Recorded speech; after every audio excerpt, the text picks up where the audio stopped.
평생을 바쳐 가족을 먹여 살리고 피땀 흘려 이 나라를 일으켜 세웠습니다. 내 입에 들어가는 고기 한 점, 옷 한 벌이 아까워 벌벌 떨면서도 자식들 대학 공부시키고 결혼시키는 데는 집 기둥뿌리를 뽑았습니다. 나는 못 먹어도 내 새끼는 남부럽지 않게 키우겠다는 일념 하나로 버틴 세월이었습니다. 그런데 지금 돌아온 건 무엇입니까? 연금 도둑이라는 굴욕적인 오명과 2055년 연금 고갈이라는 시한부 선고뿐입니다. 부모를 부양한 마지막 세대이자 자식에게 버림받는 첫 번째 세대가 될 절체절명의 위기. 국가가 약속을 어기고 믿었던 자식 세대마저 등을 돌리는 지금, 벼랑 끝에 몰린 여러분의 억울함과 분노를 가감없이 이야기하고 죽을 때까지 내 존엄을 지키기 위한 독한 생존 해법 5가지를 공개합니다. 이것은 남의 이야기가 아닌 바로 당신의 생존이 걸린 문제입니다. 내가 낸 돈 내가 받겠다는데 왜 나라가 말을 바꿉니까? 우리가 놀고 먹었습니까? 뼈 빠지게 일해서 이 나라 선진국 만들어놨더니 이제 와서 우리 보고 짐짝 취급을 합니까? 지금 은퇴를 앞두고 계시거나 이미 현업에서 물러나신 시청자 여러분, 요즘 연금 관련 뉴스를 볼 때마다 억장이 무너지고 밤잠을 설치실 겁니다. 평생을 바쳐 앞만 보고 달려왔습니다. 가족을 위해, 회사를 위해, 그리고 나라를 위해 청춘을 다 바쳤습니다. 이제 좀 무거운 짐을 내려놓고 남은 인생을 편안하게 쉬어볼까 하는데 날아든 소식은 안락한 노후가 아니라 연금 고갈이라는 청천벽력 같은 고지서였습니다. 여러분은 평생 성실하게 세금 내고 국가가 하라는 대로 국민연금 꼬박꼬박 납부한 죄밖에 없습니다. 그런데 세상은 여러분을 두고 세대 전쟁의 원흉이라며 몰아쓰고 있습니다. 마치 여러분이 젊은이들의 미래를 가로채는 파렴치한 기득권인 것처럼 매도합니다. 얼마나 억울하고 분통 터지는 일입니까? 가슴을 치며 통곡해도 시원찮을 판국입니다. 2055년 국민연금 고갈. 처음 이 뉴스를 접했을 때 대부분은 이렇게 생각하셨을 겁니다. 에이, 설마 나라가 망하지 않는 한 안 주겠어. 국가가 어떻게 국민을 상대로 사기를 쳐? 라고 애써 스스로를 위로하셨겠죠. 하지만 현실은 냉혹합니다. 2055년이라는 숫자는 먼 미래의 재앙이 아닙니다. 이 숫자는 지금 당장 여러분의 자녀들이 그리고 손주들이 여러분을 바라보는 눈빛을 차갑게 바꾸게 만드는 반가쇠가 되었습니다. 오늘 저는 정부가 감추고 싶어 하는 불편한 진실, 그리고 자식 세대가 부모 세대에게 품고 있는 섬뜩한 적개심에 대해 가감없이 아주 적나라하게 이야기해 보려 합니다. 아마 듣기 거북하실 수도 있습니다. 듣다가 화가 치밀어 올라 화면을 끄고 싶으실 수도 있습니다. 하지만 피한다고 해결될 문제가 아닙니다. 벼랑 끝에 선 심정으로 마음 단단히 드시고 들어주십시오. 먼저 여러분이 살아온 인생을 한번 되짚어 보겠습니다. 여러분은 대한민국 역사상 가장 고단하고 치열한 세대였습니다. 어린 시절 보릿고개의 끝자락을 기억하시죠? 형제들은 많고 먹을 건 부족해서 꽁보리밥에 김치 한 조각으로 끼니를 때우던 시절이었습니다. 고기 반찬은 명절이나 생일 때나 구경할 수 있었고 형이나 언니가 입던 옷을 물려 입는 것이 당연했습니다. 콩나물 시루 같은 교실에서 난로 위에 양은 도시락을 쌓아놓고 공부하며 나중에 성공해서 부모님 호강시켜 드려야지 라는 꿈 하나로 버텼습니다. 청년 시절은 어땠습니까? 여러분은 대한민국 산업화의 최전선에 섰던 산업전사들이었습니다. 에어컨은커녕 선풍기 하나 제대로 없는 공장에서 땀을 비 오듯 흘리며 일했습니다. 밤낮 없이 돌아가는 기계 소리 속에서 잔업과 특근을 밥 먹듯이 하며 수출 역군이라는 자부심 하나로 버텼습니다. 중동의 뜨거운 사막에서 독일의 지하 탄광에서 베트남의 정글에서 목숨을 걸고 외화를 벌어들인 분들도 계십니다. 80년대 격동의 민주화 시기 최루탄 연기 속에서도 묵묵히 출근하며 가정을 지켰습니다. 그리고 90년대 말 IMF 외환위기라는 국가적 재난이 닥쳤을 때도 여러분은 쓰러지지 않았습니다. 평생을 바친 직장에서 명예퇴직이라는 이름으로 하루아침에 쫓겨날 때 그 참담함은 말로 표현할 수 없었을 겁니다. 가장의 무게 때문에 집에도 들어가지 못하고 공원 벤치나 서울역 광장을 서성였던 가장들이 얼마나 많았습니까? 소주 한 잔으로 피눈물을 삼키며 재기를 다짐했습니다. 허리띠를 졸라매고 남들이 기피하는 3D 업종에 뛰어들어 투잡, 쓰리잡을 뛰면서 다시 가정을 일으켜 세운 것이 바로 여러분입니다. 왜 그렇게까지 치열하게 살았을까요? 나 혼자 잘 먹고 잘 살자고 그런 게 아니었습니다. 집에 있는 처자식, 그리고 시골에 계신 늙은 부모님 때문이었습니다. 여러분은 효도를 의무로 알고 산 마지막 세대입니다. 본인 월급은 쥐꼬리만 해도 시골 부모님께 매달 용돈 보내드리고 병원비 되는 것을 당연한 자식된 도리라고 여겼습니다. 내 옷 한 벌, 내 신발 한 켤레 사는 건 손이 떨려도 부모님 보약 지어 드리는 돈은 아끼지 않았습니다. 동시에 자식 교육에는 목숨을 걸었습니다. 나는 못 배웠어도 내 자식만큼은 남부럽지 않게 키워야 한다. 내 가난을 대물림해선 안 된다는 일념 하나로 버티셨죠. 없는 살림에 빚을 내서라도 과외시키고 학원 보내고 대학 등록금 대주며 등골이 휘었습니다. 자식들이 대학만 가면 좋은 직장에만 들어가면 내 고생은 끝날 거라고 보상받을 수 있을 거라고 믿었습니다. 내 노후 준비보다는 자식의 성공이 먼저였던 어찌 보면 미련할 정도로 헌신적인 삶이었습니다. 그것이 부모의 마음인 줄 알았으니까요. 그런데 막상 은퇴라는 성적표를 받아들고 보니 현실은 어떻습니까?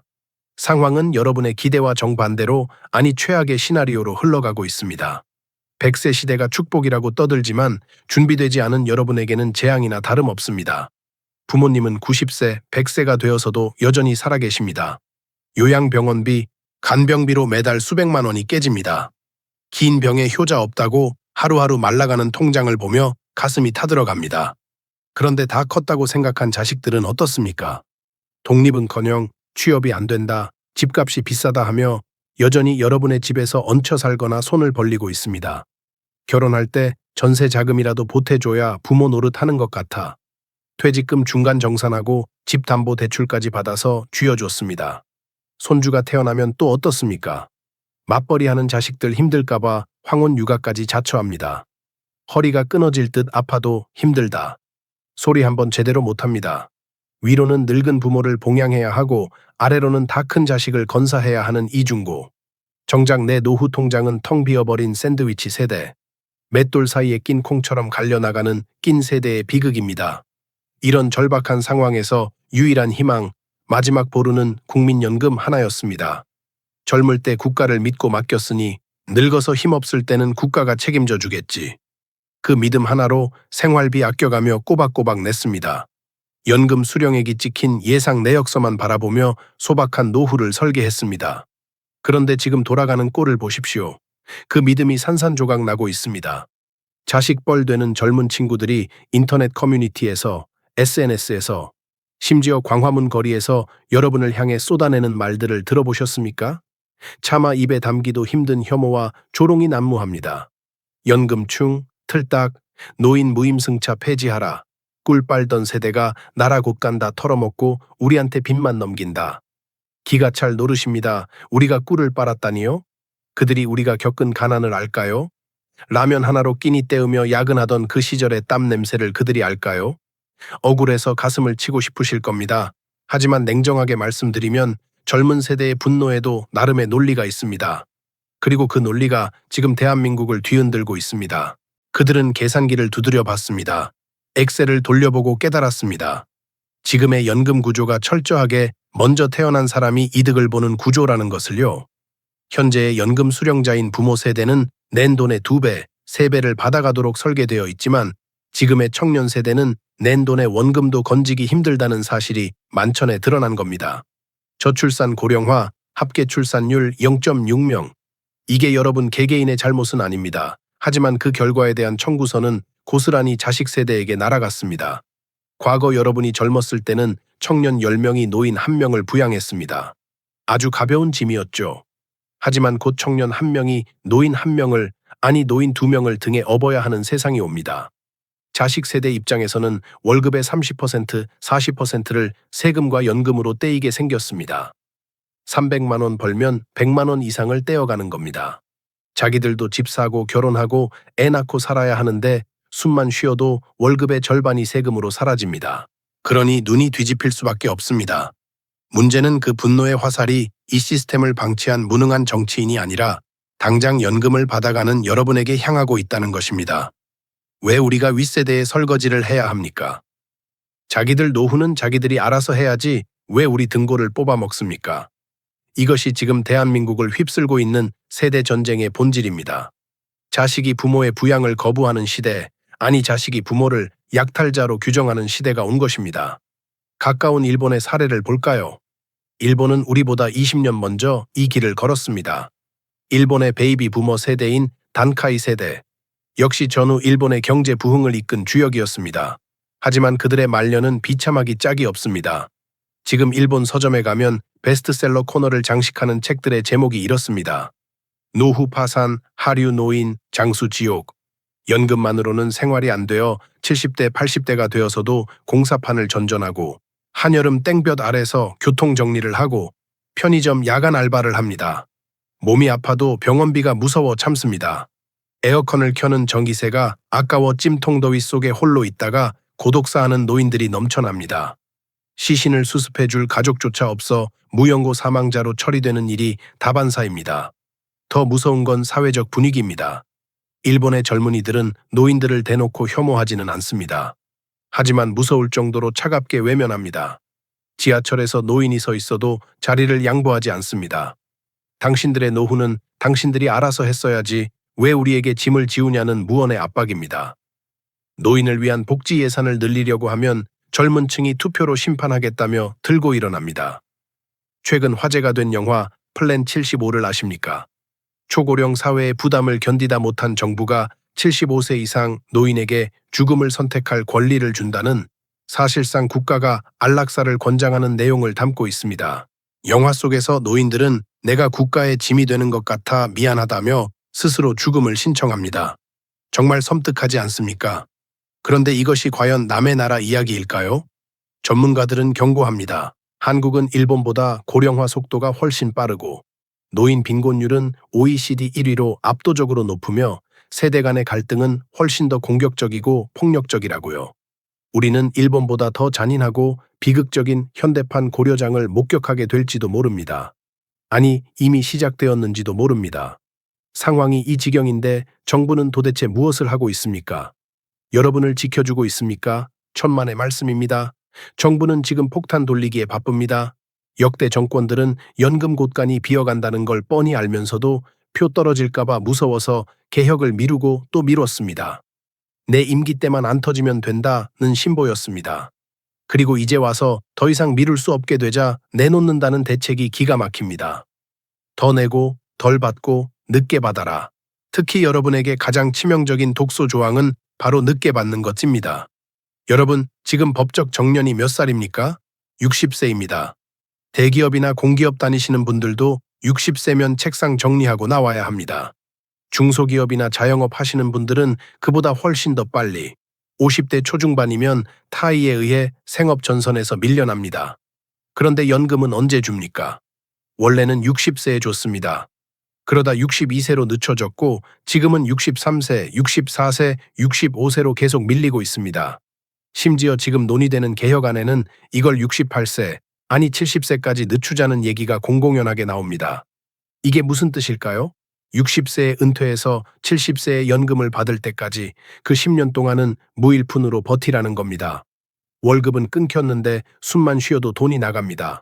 건강보험료 내야죠. 재산세 내야죠. 생활비 써야죠. 아픈 곳은 늘어가니 병원비도 내야 합니다.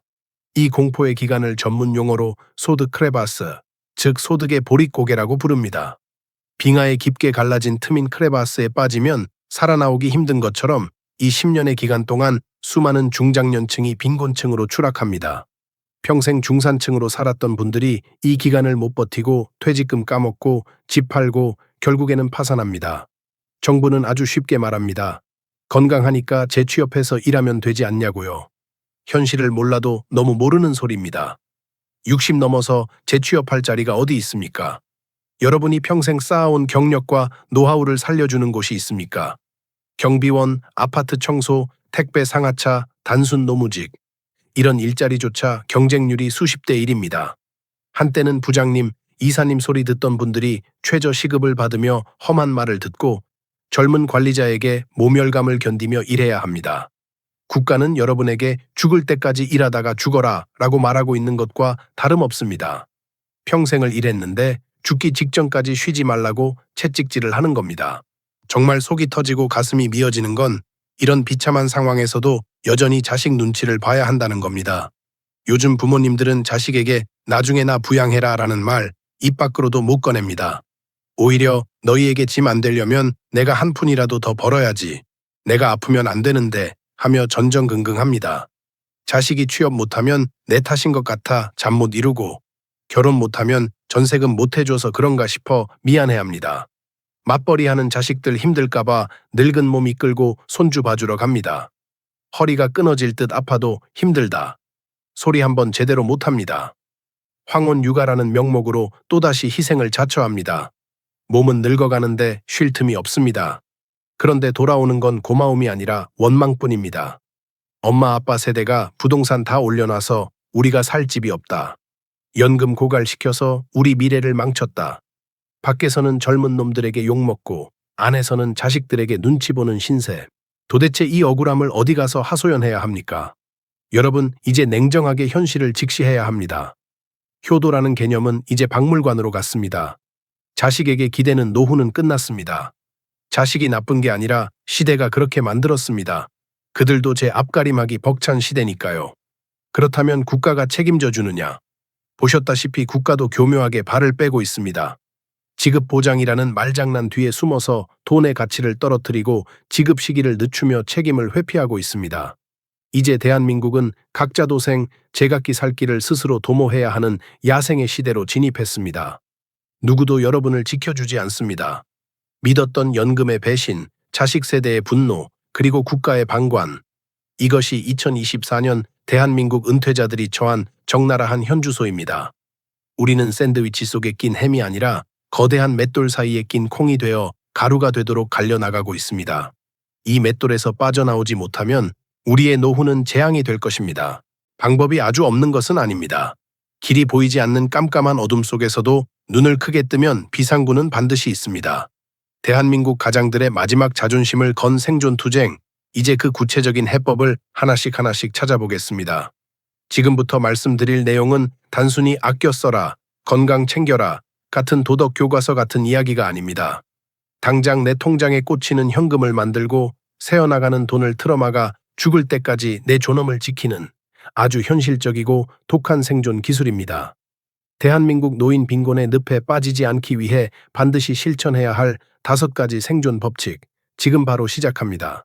첫 번째 법칙, 국민연금 무조건 늦게 받는 게 정답은 아닙니다. 내 수명과 지갑 사정을 냉정하게 베팅하십시오. 많은 전문가가 국민연금은 늦게 받을수록 이득이라고 말합니다. 연기연금 제도를 활용해 수령 시기를 1년 늦출 때마다 연금액이 7.2%씩 늘어나기 때문입니다. 최대 5년을 늦추면 무려 36%를 더 받을 수 있으니 숫자만 보면 당연히 늦게 받는 게 남는 장사처럼 보입니다. 하지만 여기에는 치명적인 함정이 있습니다. 바로 내가 언제 죽을지 모른다는 것입니다. 5년을 늦춰서 더 많은 월 수령액을 확보했다 하더라도 막상 연금을 받기 시작한 지 몇 년 안 되어 세상을 떠난다면 손해는 막심합니다. 소위 손익분기점을 넘기려면 늦게 받는 만큼 훨씬 더 오래 살아야 합니다. 반대로 당장 생활비가 없는데 나중에 더 받겠다며 손가락 빨고 버티는 것도 미련한 짓입니다. 이럴 때는 감액을 감수하더라도 미리 당겨받는 조기노령연금을 적극적으로 고려해야 합니다. 물론 일찍 받으면 1년에 6%씩 깎이지만 당장의 빈곤으로 빚을 내거나 삶이 무너지는 것보다는 낫습니다. 핵심은 여러분의 건강 상태와 현재의 현금 흐름입니다. 내 집안 내력을 봤을 때 장수할 유전자가 있고 지금 당장 먹고 살 만한 여유 자금이 있다면 연금 수령을 최대한 뒤로 미루십시오. 그것이 최고의 장수보험이 될 것입니다. 하지만 지병이 있거나 당장 생활비가 급하다면 주저하지 말고 조기 수령을 신청하십시오. 남들이 좋다고 하는 재테크가 아니라 내 상황에 맞는 전략적 선택을 해야 합니다. 두 번째 법칙, 집 한 채가 전 재산이라면 그 집을 당장 연금 통장으로 바꾸십시오. 대한민국 중장년층 자산의 80%는 부동산, 즉 살고 있는 집 한 채에 묶여 있습니다. 평생 안 먹고 안 입어서 마련한 소중한 내 집입니다. 그런데 아이러니하게도 깔고 앉은 집값은 수억, 수십억인데 당장 쓸 현금이 없어 마트에서 콩나물값 깎는 것이 우리의 현실입니다. 이런 현상을 하우스 푸어, 집 가진 빈곤층이라고 부릅니다. 이제 생각을 완전히 바꿔야 합니다. 이 집만큼은 지켜서 자식에게 물려줘야지 라는 생각 과감하게 버리십시오. 그 집을 자식에게 물려준다고 해서 자식이 부모님 노후를 책임져 주지 않습니다. 오히려 그 집 때문에 형제들끼리 재산 싸움 나고 의만 상하는 경우가 허다합니다. 가장 확실한 대안은 주택연금입니다. 내 집에 평생 살면서 그 집을 담보로 매달 국가에서 연금을 받는 제도입니다. 주택연금의 가장 큰 장점은 집값이 떨어져도 처음 가입했을 때 산정된 연금액이 평생 보장된다는 것입니다. 반대로 집값이 오르면 차액만큼은 나중에 상속인에게 돌려줍니다. 내가 오래 살아서 집값보다 더 많은 연금을 받아도 자식에게 빚을 청구하지 않습니다. 이보다 더 완벽한 노후 안전판이 어디 있습니까? 내 집에서 이사 갈 걱정 없이 살면서 매달 꼬박꼬박 나오는 월급을 받는 셈입니다. 3억 원짜리 주택을 가진 70세 어르신의 경우 매달 약 90만 원 정도를 죽을 때까지 받을 수 있습니다. 여기에 국민연금과 기초연금을 합치면 자식 눈치 안 보고 기본적인 생활은 가능해집니다. 집은 상속의 대상이 아니라 노후의 도구입니다. 평생 집을 위해 살았으니 이제는 집이 여러분을 위해 일하게 만드십시오. 내 집 다 파먹고 깔끔하게 빈손으로 가는 것이 가장 행복한 엔딩입니다. 세 번째 법칙, 이게 가장 중요하고도 아픈 이야기입니다. 자식 리스크를 차단하십시오. 효도 계약서는 선택이 아니라 필수입니다. 부모 마음이 다 그렇습니다. 자식이 힘들다고 하면 내 살을 깎아서라도 도와주고 싶습니다. 사업하다 빚졌다, 집 사는데 보태달라, 손주 학원비가 부족하다 하며 손 벌리면 안쓰러운 마음에 쌈짓돈까지 털어줍니다. 하지만 명심하십시오. 은퇴 후에 자녀에게 목돈을 지원하는 건 자녀를 돕는 게 아니라 부모와 자식 모두 함께 죽는 길입니다. 은퇴 자금은 한번 무너지면 복구가 불가능합니다. 젊을 때야 실패해도 다시 벌면 되지만 지금 여러분에게는 시간이라는 기회가 없습니다. 자녀의 사업 실패를 막아주려다 부모의 노후 파산으로 이어지는 비극을 우리는 너무나 많이 봐왔습니다. 이제 자녀에게 선언하십시오. 내 노후는 내가 책임질 테니 너희도 너희 인생 책임져라. 그리고 지원을 끊으십시오. 결혼 자금? 대학 졸업시켰으면 부모돌이 다 한 겁니다. 집장만? 본인들이 벌어서 갚아나가는 게 정상입니다. 손주 육아? 건강이 허락하고 용돈 넉넉히 주면 생각해 보겠다고 튕기십시오. 증여를 생각하고 계신다면 반드시 효도 계약서, 법적 용어로는 부담부 증여 계약서를 쓰십시오. 재산을 물려주는 조건으로 부모에게 매달 생활비 얼마를 지급하고 병원비를 부담하며 방문은 월 몇 회 이상 한다는 구체적인 조건을 명시해야 합니다. 만약 이를 어길 시 증여한 재산을 반환한다는 조항까지 넣어야 법적인 효력이 있습니다. 자식한테 무슨 계약서까지 쓰나 하며 혀를 차시겠지만 세상이 변했습니다. 법원 판례를 보면 재산을 미리 물려받은 뒤 부모를 나 몰라라 방치하거나 요양병원에 보내버리는 폐륜 사례가 급증하고 있습니다. 계약서는 자식을 못 믿어서 쓰는 게 아닙니다. 자식이 딴 마음을 먹지 않도록, 그리고 여러분의 마지막 존엄을 지키기 위한 최소한의 안전장치입니다. 재산은 죽기 직전에, 숨이 넘어가기 직전에 물려주는 것이라는 유대인의 격언을 가슴에 새기십시오. 네 번째 법칙, 체면 따위 개나 줘버리십시오. 월 100만 원 버는 일자리가 3억 원 자산보다 낫습니다. 은퇴하신 분들이 재취업 시장에서 가장 힘들어하는 게 뭔지 아십니까? 바로 왕년의 나를 버리지 못하는 것입니다. 내가 대기업 부장이었는데, 내가 공무원이었는데 하며 과거의 명함에 갇혀 있으면 갈 곳은 아무 데도 없습니다. 경비원 유니폼 입는 것을 부끄러워하고 식당 서빙하는 것을 나무새스럽게 여기면 굶어 죽기 딱 좋습니다. 노후 재테크의 핵심은 현금 흐름입니다. 10억 원짜리 땅을 가지고 있어도 당장 쓸 돈이 없으면 가난한 부자일 뿐입니다. 하지만 매달 100만 원이라도 꼬박꼬박 들어오는 근로소득이 있다면 이는 금리 4% 기준으로 3억 원의 현금을 예금해 둔 것과 같은 효과입니다. 월 100만 원, 작아 보입니까? 국민연금 100만 원 더 받으려면 20년, 30년을 납입해야 합니다. 하지만 몸을 움직여서 버는 100만 원은 당장 만들 수 있습니다. 일이 주는 가치는 돈뿐만이 아닙니다. 아침에 일어나서 갈 곳이 있다는 것, 사람을 만나고 사회의 일원으로 소속감을 느낀다는 것, 이것이 가져다주는 심리적 안정감과 건강 효과는 돈으로 환산할 수 없습니다. 동네 편의점 알바면 어떻고 아파트 택배면 어떻습니까? 땀 흘려번 돈으로 내 손주 용돈 주고 친구에게 국밥 한 그릇 사줄 수 있는 사람이 진짜 멋진 어른입니다. 남의 시선 의식하다가 골방에서 우울증 걸리지 마시고 당장 밖으로 나가 무슨 일이든 시작하십시오. 그것이 최고의 노후 준비입니다. 마지막 5번째 법칙, 고독을 즐기는 힘, 홀로서기 능력을 키우십시오. 나이가 들수록 인간관계는 좁아집니다. 직장 동료들은 연락이 끊기고 친구들도 하나둘 아프거나 세상을 떠납니다. 배우자마저 먼저 가면 결국 남는 건 철저한 고독뿐입니다. 준비되지 않은 노년에게 고독은 지옥이지만 준비된 노년에게 고독은 자유입니다. 지금부터 혼자서도 잘 노는 법을 배워야 합니다. 누구의 도움 없이도 밥 해먹고 청소하고 빨래하는 생활 자립은 기본 중의 기본입니다. 삼식이 소리 들으며 아내 눈치 보지 말고 요리학원에 등록하십시오. 혼자서 도서관 가고 영화 보고 산책하는 시간을 즐기십시오. 남과 비교하는 습관은 노년의 불행을 앞당기는 지름길입니다. 누구네 자식은 대기업 임원 됐다더라, 누구는 해외여행 갔다더라 하는 소리에 귀를 닫으십시오.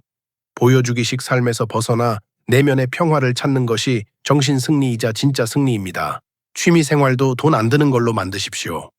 골프나 해외여행처럼 돈 드는 취미는 오래 못 갑니다. 뒷산 등산, 맨발 걷기, 도서관 책 읽기, 지자체 복지관 강좌 듣기 등 돈 없이도 하루를 알차게 보낼 방법은 널려 있습니다.